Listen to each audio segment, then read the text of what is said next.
नमस्कार बच्चों, आज हम मंजरी इस पाठ्य पुस्तक में फिर से एक बार आपका स्वागत कर रहे हैं। आज हम मंजरी इस पाठ्य पुस्तक से पाठ नंबर 11 पढ़ने जा रहे हैं, जिसका शीर्षक है ईदगाह।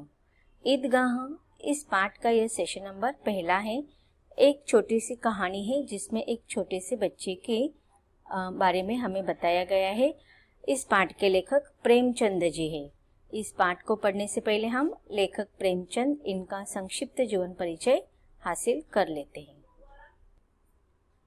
ईदगाह इस पाठ के लेखक प्रेमचंद जी है।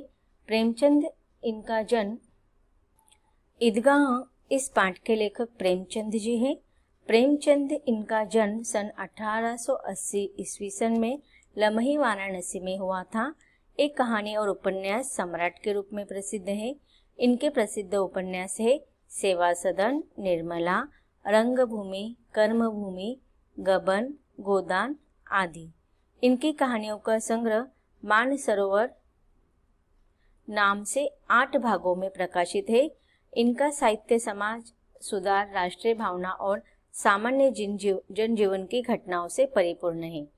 लेखक प्रेमचंद इनका निधन सन 1936 ईस्वी सन में हुआ। तो बच्चों, यह है लेखक प्रेमचंद इनका संक्षिप्त परिचय। अब हम कहानी की तरफ बढ़ते हैं। लेखक प्रेमचंद द्वारा लिखित मानसरोवर जो 8 खंडों में विभाजित है, उनमें उन्होंने अनेक प्रकार की छोटी छोटी कहानियां लिखी। उसमें से ही एक कहानी है।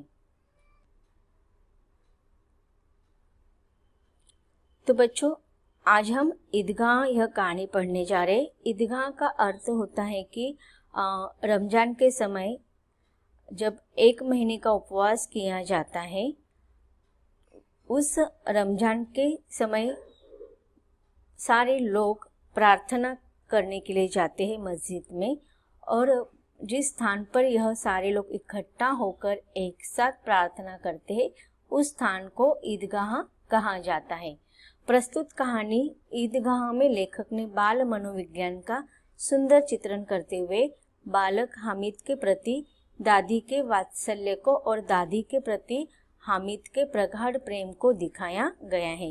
तो बच्चों, इस कहानी में हामिद इस छोटे से बच्चे की कहानी लेखक ने बताया है, जिसका अपने दादी से अधिक स्नेह होता है और दादी का भी अपने पोते के प्रति प्रगाढ़ प्रेम यहाँ पर दिखाई देता है।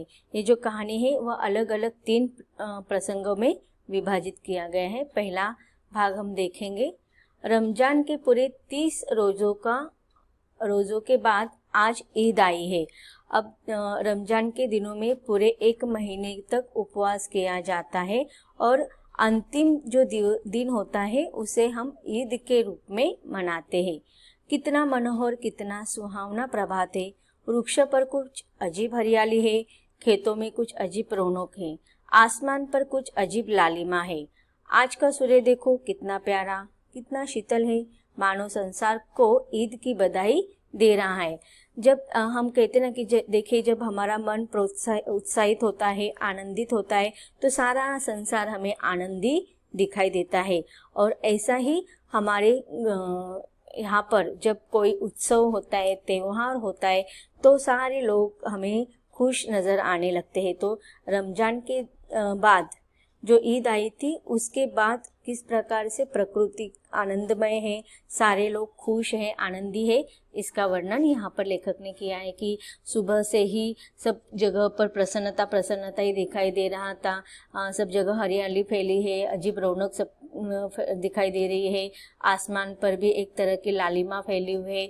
सूर्य भी बहुत प्यारा लग रहा है और शीतल लग रहा है, क्योंकि सूरज की किरणें तो कितनी तपनदायक होती है। लेकिन यहाँ पर आज का जो ईद का जो असर है सारे प्रकृति पर फैला हुआ है। इसका वर्णन यहाँ पर लेखक प्रेमचंद जी कह रहे, मानो संसार को ईद की बधाई दे रही है। कितना प्यारा, कितना गांव में कितनी हलचल है। ईदगाह जाने की तैयारी हो रही है। अब देखिए, सब लोगों के मन में सिर्फ इस त्यौहार को मनाना है। और सारे लोग ईदगाह में उस स्थान पर जाने के लिए तैयारी करें कि कब ईदगाह पर जाएंगे, कब वहाँ पर नमाज पढ़ेंगे, कब वहाँ पर प्रार्थना की जाएगी। और ईदगाह के समय जो मेला लगेगा उस मेले में भी बच्चे तो बड़ों का तो उत्साह होता है, सबसे ज़्यादा बच्चे बहुत खुश होते हैं इस प्रकार के त्योहारों के दिनों में। आपने देखा भी होगा, सबसे ज़्यादा तो रौनक बच्चों से ही त्योहारों में बढ़ती रहती है। किसी के कुर्ते में बटन नहीं है, पड़ोस के घर पर सुई धागा लेने दौड़ा जा रहा है। अब देखिए, हर कोई नए कपड़े पहनना चाहते हैं, नई सारी चीज़ें खरीदना चाहते हैं, क्योंकि यहाँ आम दिनों में तो हम रोज़मर्रा के जीवन को व्यतीत करते हैं, लेकिन त्यौहार ही ऐसे होते हैं जिस दिन पर हम अलग से दिखना चाहते हैं, अलग से कुछ करना चाहते हैं। तो सब लोग ईदगाह जाने की तैयारी में लगे हुए। ईद की प्रभात आ गई है, तो किसी के कुर्ते का बटन नहीं तो जल्दी से कहीं पर सुई धागा बांधने के लिए गए, किसी के जूते कड़े हो गए हैं, उनमें तेल डालने के लिए तेली के घर भागा जाता है। जल्दी जल्दी बैलों की सानी पानी दे दे। बड़े लोगों ने भी देखो अपना सारा रोजमर्रा का काम जल्दी से निपट दिया है। ईदगाह से लौटते लौटते दोपहर हो जाएगी। 3 कोस का पैदल रास्ता, फिर सैकड़ों आदमियों से मिलना भेंटना।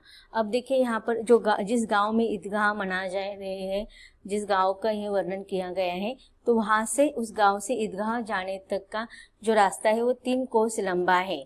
अब यहाँ पर लेखक बताना चाहते हैं कि छोटे बच्चों के मन में ही यह सारा उत्साह नहीं, बड़े बाकी बड़े लोगों के मन में भी उत्साह है कि जो ईदगाह में जल्दी सुबह जाना है, क्योंकि फिर वहाँ से लौटते समय देर हो जाएगी, इसलिए उनका जो रोज का जीवनचर्या है, रोज का जो कार्य है, खेतों का काम करना या फिर बैलों को पानी वानी देना, सब उनकी तैयारी करके रखना, ये सारी वो पहले ही जल्दी कर लेते हैं, क्योंकि उनको पता है कि सैकड़ों रिश्तेदारों से, आदमियों से मिलना होगा। आज दोपहर के पहले लौटना भी असंभव होगा, मुश्किल होगा।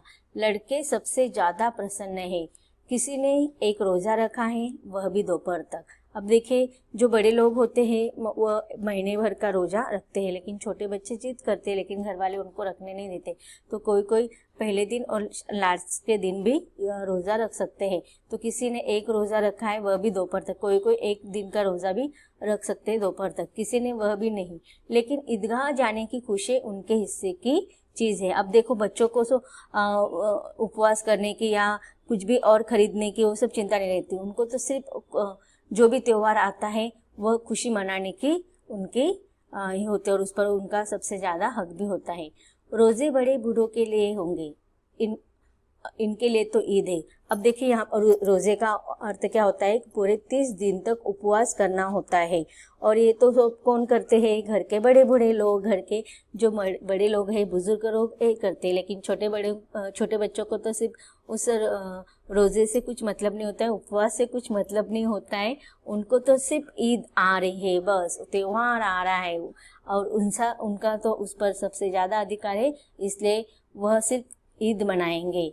रोज़ ईद का नाम रटते थे, आज वह आ गई। अब देखिए, कितना महीने से पहले हम भी देखो बहुत सारे त्यौहार हमारे यहाँ पर मनाते हैं, तो उसके पहले ही हम उसकी तैयारी में लग जाते हैं, उसके सपने बुनने लग जाते हैं कि हम इस त्यौहार में ऐसा करेंगे, उस त्यौहार में ऐसे मज़े करेंगे।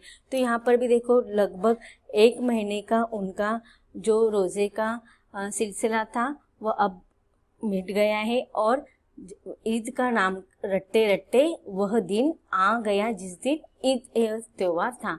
अब जल्दी पड़े है कि लोग ईदगाह क्यों नहीं चलते, इन्हें गृहस्थी की चिंताओं से क्या प्रयोजन। अब छोटे बच्चों के मन में तो जल्दी से ईदगाह जाने का सोच रहे हैं, लेकिन घर के जो गृहस्थी वाले लोग हैं, बड़े लोग हैं, वो क्या कर रहे हैं, अपने कामकाजों को निपटाने में लगे हैं।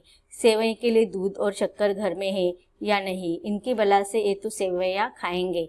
अब देखिए, घर में त्यौहार के दिन मिठाई, सब मीठी पदार्थ बनाए जाते हैं, तो उसमें ईद की जो खासियत वाली जो चीज़ होती है, पदार्थ होते हैं, वह है सेवैया, दूध और शक्कर से बनाई जाती है। वह क्या जाने कि अब्बाजान क्यों बदहवास चौधरी कायम अली के घर दौड़े जा रहे। उन्हें क्या खबर कि चौधरी आज आंखें बदल ले तो यह सारी ईद मोहर्रम हो जाए। अब देखिए छोटे बच्चों को इससे कुछ बड़ा परेशानियां नहीं होती, उनको कुछ उसकी चिंता नहीं होती। ये जो अब देखो जो आम लोग होते, गरीब लोग होते, उनको छोटे छोटे बड़े बड़े त्योहारों में घर में छोटी छोटी खुशियां मनाने के लिए भी बहुत सारी परेशानियों का सामना करने पड़ते हैं। उनके पास तो एक अच्छी से स्वीट डिश बना भी नहीं सकते। अभी हर कोई अलग अलग त्योहारों के अलग अलग स्वीट डिश होते हैं। कहीं पर पूरन पुली बनाई जाती है, कोई पर कुछ और चीज़ें बनाई जाती है। अब उनको बनाना है सेवैया, तो सेवैया के लिए दूध की ज़रूरत होती है, शक्कर की ज़रूरत होती है। लेकिन ये जो गांव के लोग हैं वो बहुत गरीब होते हैं, उनके पास इतने पैसे नहीं होते कि वो सेवैया बनाने के लिए पहले से ही जुगाड़ कर सके, शक्कर की, दूध की या सेवैया की। तो उनको तो जो दूध वाला भाई होता है, पता नहीं उस दिन उसने दूध दे दिया कम पैसे में, या फिर हम बोल सकते हैं कि बाद में उसको पैसे दे, इस तरह से उन्होंने पैसे दे दिए, दूध दे दिए, तो उनका उस दिन का त्यौहार खुशी से बन सकता है। उनकी अपनी जेबों में तो कुबेर का धन भरा हुआ है, बार बार जेब से अपना खजाना निकाल कर गिनते हैं और खुश होकर फिर रख लेते हैं। अब देखिए यहाँ पर कवि लेखक ने समाज के दो वर्ग का वर्णन किया है, एक तो अमीर वर्ग और दूसरा होता है गरीब वर्ग। अमीर वर्ग के पास तो हर प्रकार के सुविधाएं होती है, हर प्रकार के त्योहार मनाने के लिए उनके पास बहुत सारा प्रगाढ़ धन होता है। लेकिन गरीबों के लिए तो दो वक्त के निवाला नसीब नहीं होता उनका। तो यह त्योहार मनाने के समय उनके पास इस प्रकार के सारी चीज़ें नहीं होती जो मिठाई बनाने के लिए पदार्थ लगते हैं। महमूद गिनता है 1 2 10 12, उसके पास 12 पैसे है। मोहसिन के पास 1 2 3 8 9 15 पैसे है। अब देखिए यहाँ पर जो नाम आए वो हमको ध्यान में रखना है। महमूद के पास कितने पैसे है? 12 पैसे। और मोहसिन के पास कितने पैसे? 15 पैसे। इन्हीं अनगिनती पैसों में अनगिनत चीज़ें लाएंगे, खिलौने, मिठाइयाँ, बिगुल, गेंद और न जाने क्या क्या। अब देखिए छोटे बच्चे हैं जिनके पास इतने पैसे हैं बताए गए, 15 पैसे और 12 पैसे। अब इन 12 पैसे और 15 पैसे में देखो उन्होंने कितने सपने बुन के रखे हैं कि उनको इन सारे पैसों से कितनी सारी चीज़ें लेने हैं, कि वो खिलौने लाएंगे, मिठाई लाएंगे, गेंद, खिलौने तो तरह तरह के लाएंगे।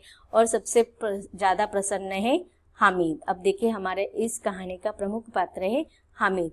वह 4-5 साल का गरीब सूरत दुबला पतला लड़का है जिसका बाप गत वर्ष हैजे की भेंट हो गया।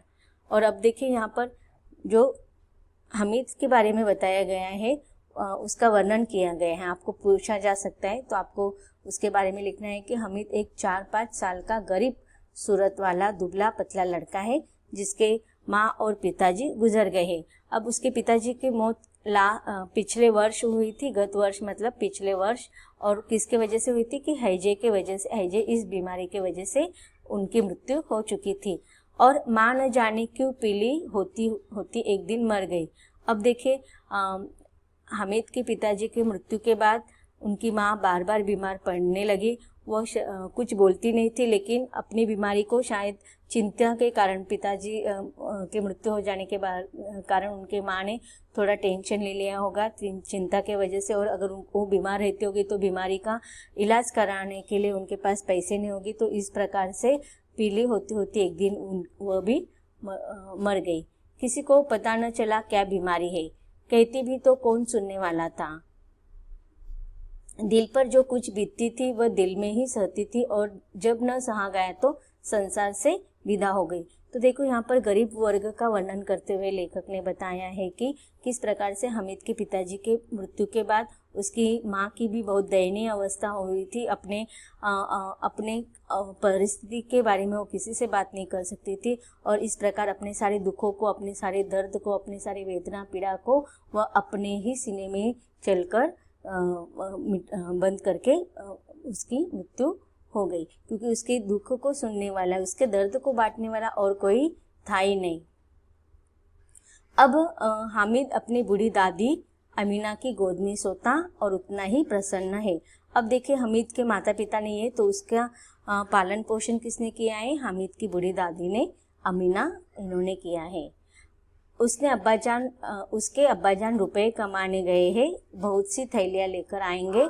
अम्मी जान अल्लाह मियाँ के घर से उसके लिए बड़ी बड़ी चीज़ें लाने गई है। अब देखिए हामिद जो है छोटा बच्चा है, उसे मृत्यु यह संकल्पना शायद पता नहीं होगी, तो इस कारण उसके दादी अमीना ने उसको बताया था कि उसके अब्बाजान रुपए कमाने के लिए अन्य गांव में, अन्य शहर में गए हैं और जब वो आएंगे बहुत सारी थैलियाँ भरकर खुशियाँ लेकर आएंगे। और उनकी अम्मी जान जो है अल्लाह मियाँ के घर से उसके लिए बड़ी बड़ी चीज़ें लाने गई। और ये सारी बातें सुनकर अपने अम्मी जान और अपने अब्बा जान के बारे में यह बातें सुनकर हामिद बहुत प्रसन्न है। और फिर बच्चों की आशा, आप देखिए बच्चों को पता नहीं होता है, वास्तविकता के बारे में पता नहीं होता है, तो इस प्रकार जैसे सामने वाले व्यक्ति उसको बताते वैसे ही उस पर वह विश्वास कर देते। इस सारी बातों से उसे विश्वास हो गया था कि उसके अम्मा जान और अब्बा जान जो है वो उसके लिए खुशियाँ लेकर आएंगे। और इस प्रकार वह प्रसन्न है और आशा लगाए रखा है कि तो अपने अम्मा जान और अम्मी जान के बारे में सोच करके उसके लिए वो खुशियाँ लेकर आएंगे। इस बात से वो प्रसन्न है और उसे आशा भी है। अब बच्चों की आशा होती है वो बहुत ही अलग तरीके से होती है। तो बच्चों अब तक हमने देखा कि ईद आ गई है और ईद के दिन सबको ईदगाह में जाने की उत्सुकता लगी हुई है। हामिद भी ईदगाह में जाने के लिए उत्सुक है। अब हामिद के बारे में हमें और सारी जानकारी हासिल करनी है, लेकिन उसके बारे में हम अगले सेशन में पढ़ेंगे।